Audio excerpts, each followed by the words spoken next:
बिस्मिल्लाहिर्रहमानिर्रहीम। अस्सलामुअलैकुम दी Urdu Islamic teacher के प्यारे नाजरीन, ख़वातीन व हज़रात, आज मैं आपकी खिदमत में यकम मुहर्रमुल हराम के दिन के हवाले से एक ऐसी ख़ास तस्बीह का अमल लेकर हाज़िर हुआ हूँ।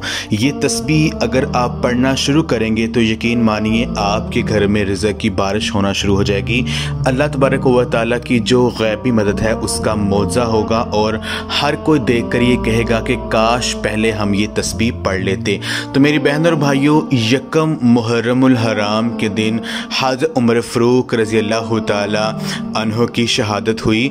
तो इनके बारे में हज़ूर नबी पाक सल्लल्लाहु अलैहि वसल्लम ने फरमाया है कि अगर मेरे बाद कोई नबी होते तो उमर बिन ख़त्ताब होते। इस दिन कोशिश करें कि कुछ पका कर इनको इसाले सवाब करें। और आज का जो अमल है वो मैं आपको बता देता हूँ कि आपने क्या करना है। आप ये जो ख़ास तस्बीह है ये यकम मुहर्रमुल हराम के दिन किसी भी वक्त जाए नमाज पर बैठकर आप पढ़ सकते हैं। तस्बीह जो आपने पढ़नी है वो ये है, व अर्ज़ुकना व अंता खैरुर राज़िकीन, व अर्ज़ुकना व अंता खैरुर राज़िकीन। ये सूरत अल-माइदा की आयत नंबर 114। इस आयत का तर्जुमा ये है, ए अल्लाह हमें रिस्क दे तो सबसे बेहतर रिस्क देने वाला है। आपने इस आयत की 3 तस्बीहां 300 टाइम जो है आपने इस आयत को पढ़ना है।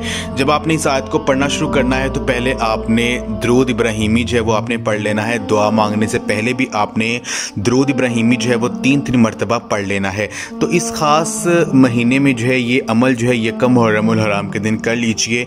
इंशाअल्लाह ताला आपके घर में रिज़्क़ की बारिश हो जाएगी। अल्लाह पाक आपकी हर मुश्किल को आसान कर देंगे।